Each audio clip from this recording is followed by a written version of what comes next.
the vast majority of people really don't care how Maduro was removed. They just wanted him removed. And I think that Mr. Putin is not pleased to see this happening. And I could explain why. Russia is a gas station masquerading as a state. So the Western side has gotten everything together. That is now has to be presented to Putin, and I think he's going to say no.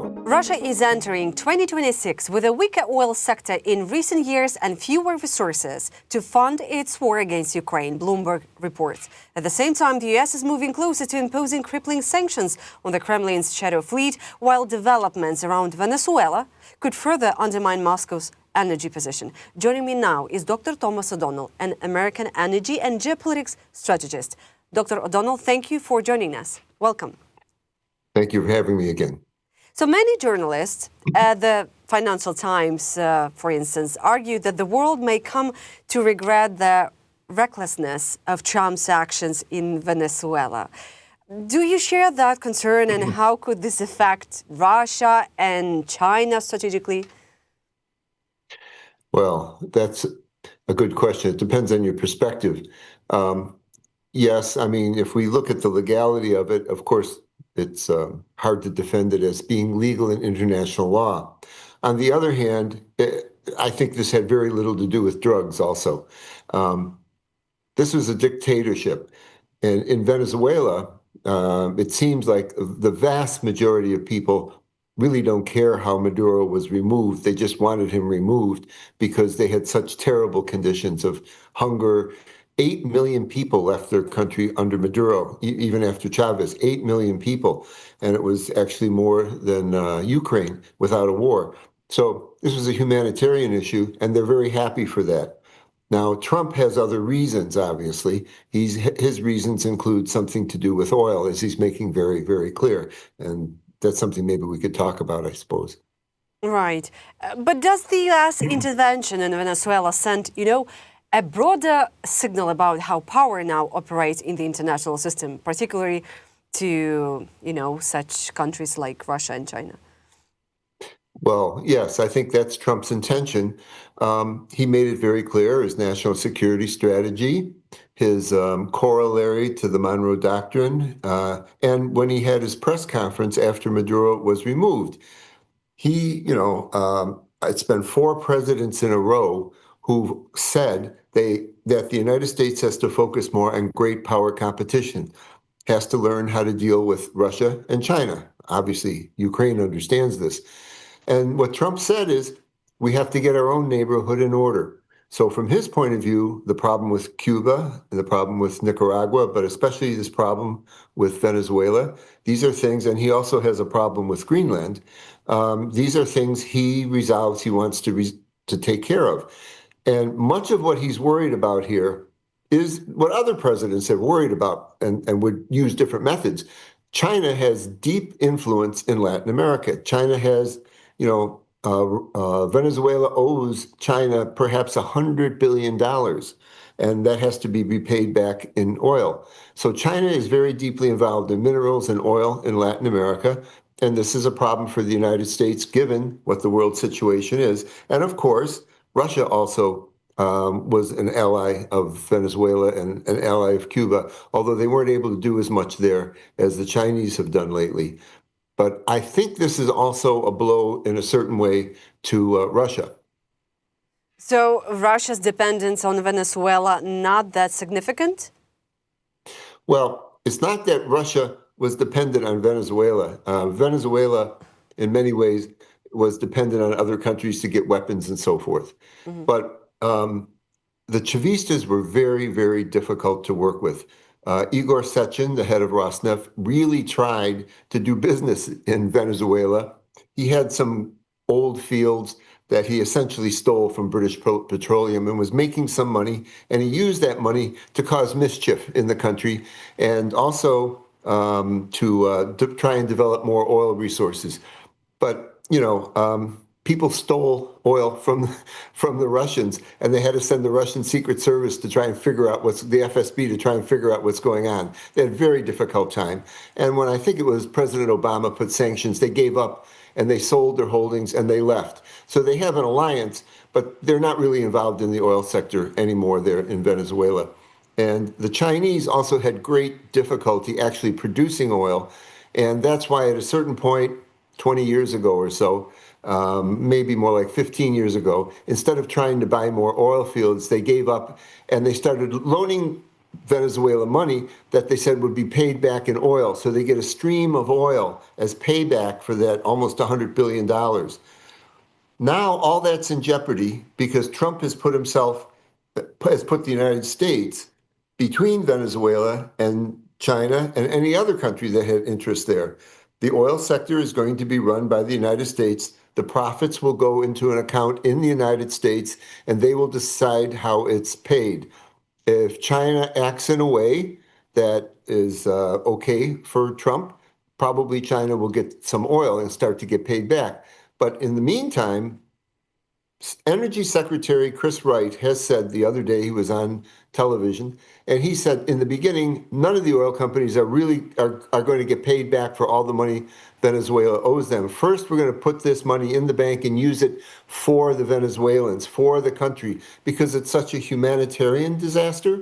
And also, the infrastructure is so devastated. And of course, Ukrainians know what that means.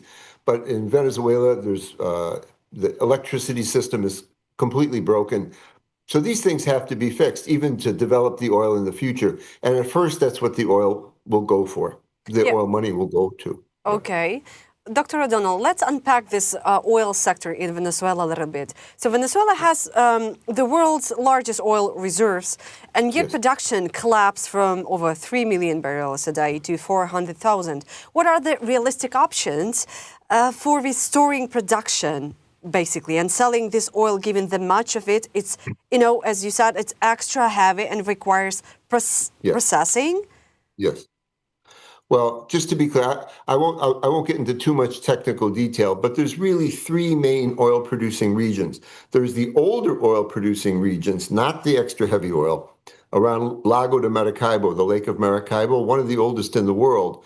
That's in the lake and around the lake. There's another sort of in the north central called Monagas that was developed from the 1970s.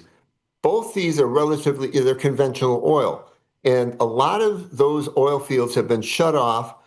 PDVSA, the oil company under Chavismo, said, oh, these are depleted wells.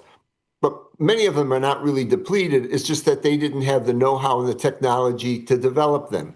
They were cherry-picking other fields, that were easy to exploit. So companies can come back and almost immediately start rebuilding those smaller conventional fields and produce some money for Venezuela and for the rebuilding of Venezuela. And then, as you mentioned, the extra heavy oil that's in the Faja de Orinoco, along the Orinoco River, that's more high-tech in the long run. At first, you can take some out. That oil solidifies hard as soon as it comes out of the ground and gets cold. So you have to mix some naphtha with it, some light stuff, and you can take it out that way without it hardening up in the ships and in the pipelines. That's a little bit costly. Longer term, there are these upgraders. There's local refineries that were built before that worked quite well. They have to be repaired, and they can upgrade that oil from that extra heavy gunk, almost like asphalt, to fairly normal oil, normal oil, and that can be shipped out. Those are big investments, and that will take longer, tens of billions of dollars each. But in the long run, they can produce that oil for $20-something a barrel. That has been proven before. So there's a lot of potential, but we should look at this coming stepwise. And I think that Mr. Putin is not pleased to see this happening. And I could explain why, perhaps if you're interested. There's absolutely. more to this. Yeah, absolutely. Because I was, my next question on my mind is, does, expand U.S. control over Venezuela oil give Washington room to push Russian oil off global markets without triggering a price shock? Yes. It's been my view for quite a period of time, since spring, that Trump's playing a double game with Putin. On the one hand, we all know he tried to win Putin over with enticements, offering him back his oil and gas business in Europe and in the world, lifting of sanctions, offering him big investments if he'd stop the war. And it didn't work. I think Trump learned by about April or May that this isn't working. And that's when he and his cabinet started talking about, okay, I mean, to quote Trump, well, I guess we have to inflict pain. I can do pain. And that's when they started talking about two things, I think. One thing was you need to give more weapons to Kiev, to the Ukrainians, and try and get the Europeans to pay for it. Okay, that's one thing. That makes perfect sense.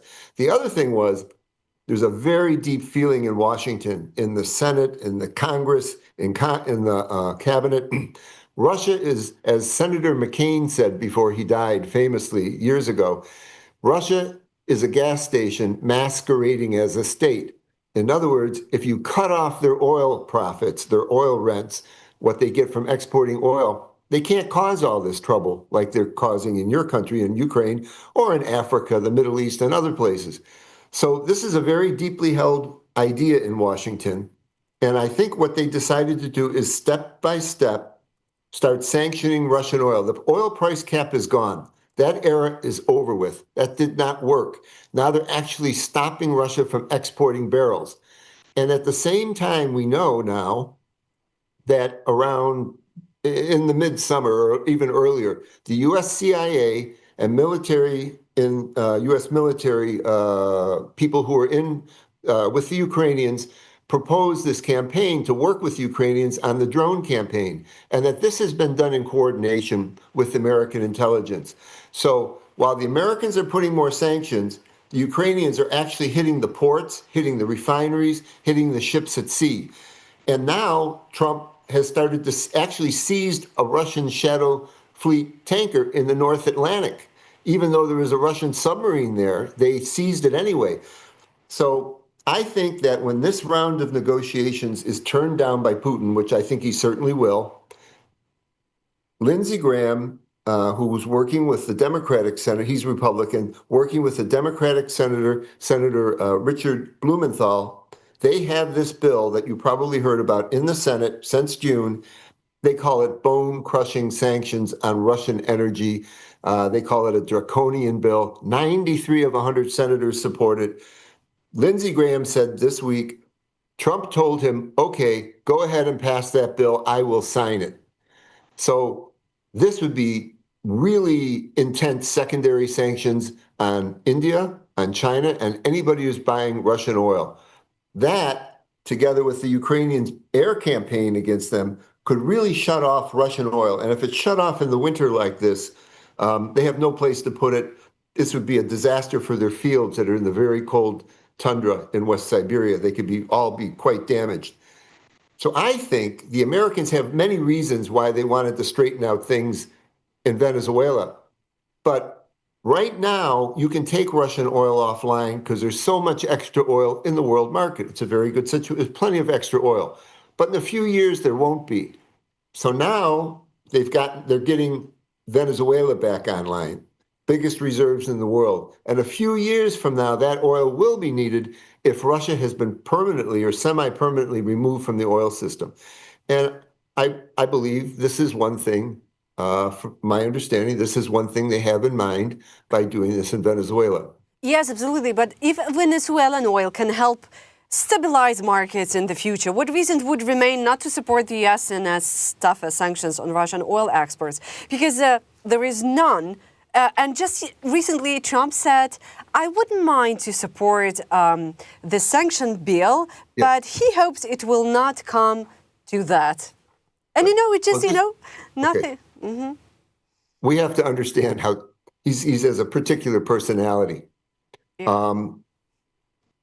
Sometimes when he speaks a little bit like, in the movie The Godfather, I'm going to make you an offer you can't refuse, And so he says things like, hey, we've been negotiating.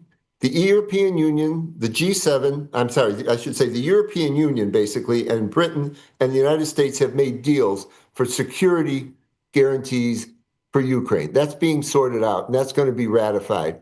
Then, Zelensky and the Ukrainian side have said what they would be willing to accept and not accept in a peace deal. So the Western side has gotten everything together. That now has to be presented to Putin, and I think he's going to say no.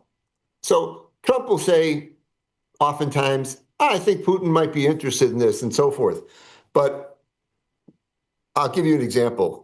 His Secretary of Treasury, Bessent, about 3 weeks ago, briefed the European Union ambassadors in Washington saying, when Putin rejects this round of negotiations, which we're pretty certain he will, we have already prepared OFAC. This is the office in charge of sanctions. It's in the Treasury Department, and he's the secretary. We've prepared it all, and they're harsh sanctions, and we'll be ready to impose them.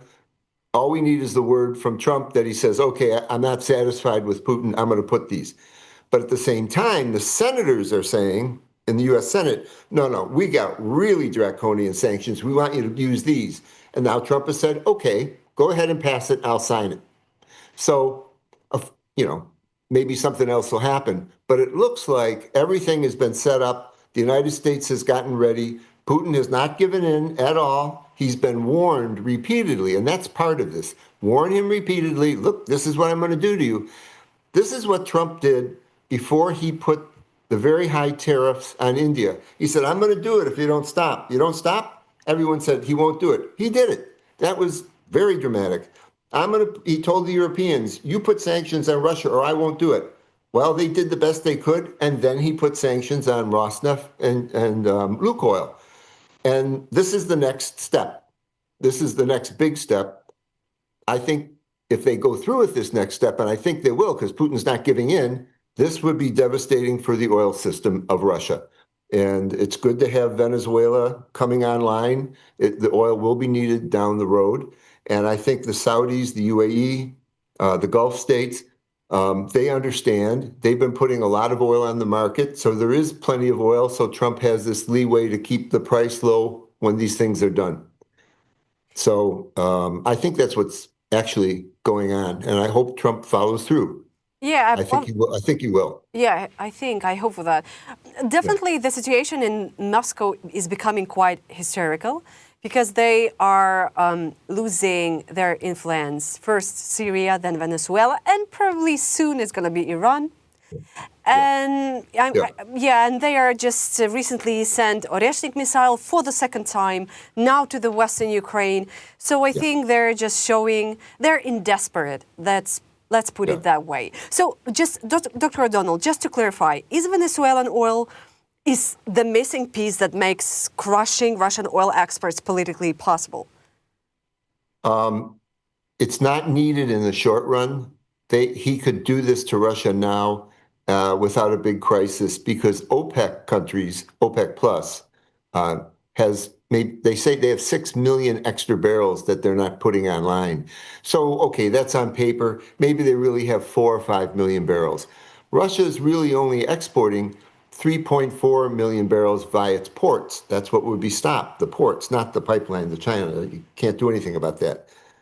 So there's plenty of extra oil around if right now you took Russia offline.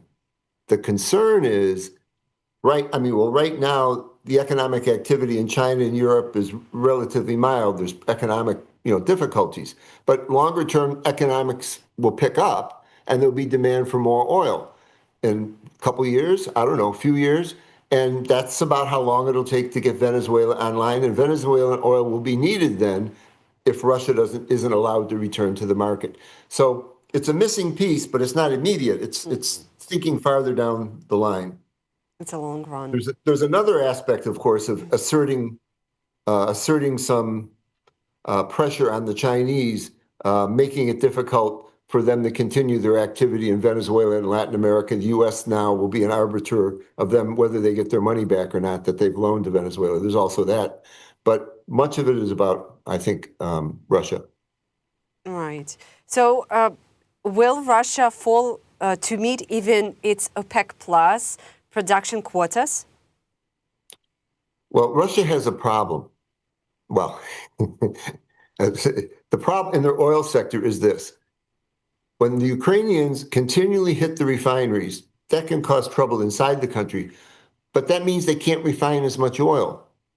So they can't put it back in the ground. And Russia is unusual. They don't have any strategic storage.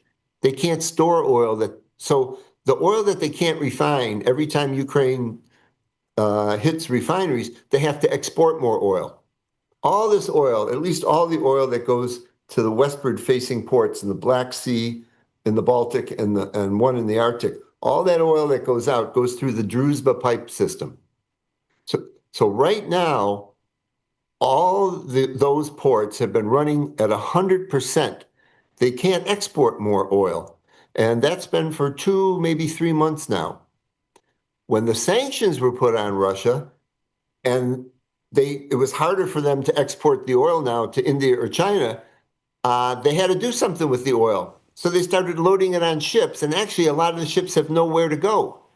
So last month, there was 40% more Russian oil floating on the water, in ships somewhere in the world than there was in August. So the only way, if they get hit again very hard, say if Ukraine starts hitting ships in the Baltic or the Baltic ports, not only Novorossiya, but Primorsk, Ust-Luga, or hitting those docks, and the United States starts seizing some of these ships at sea, they're stuck. They have to shut off the fields, the very old fields in Western Siberia where most of this oil comes from. Now, if you want to shut them off, you got to shut them off very slowly and carefully and do lots of things. But they're in the middle of deep winter, and these fields will solidify. And they don't have the manpower to do this rapidly, so many fields. If that all gets stopped up and the pipelines back up, they have to shut them off quick. And most of those fields' capacity will never be able to be brought online. Be hundreds or millions of dollars to get these, maybe get them going in the future. So Putin, I think, understands he's facing a situation where his oil sector can be ruined. And it's a gas station masquerading as a state, right? They're able to only do all these things because they get this, this money easily from oil. And it's within, I believe, is technically and logistically within the ability of Ukraine, the United States, and the Europeans to really hit that hard now, to ruin his oil system. And that would be one big lever to make him think twice about continuing the war. One of the biggest economic levers that could be used. At this stage, thank you so much, Dr. O'Donnell, for your very insightful and meaningful conversation with me. Thank you. Thank you so much. Slava Ukraini. Героям слава!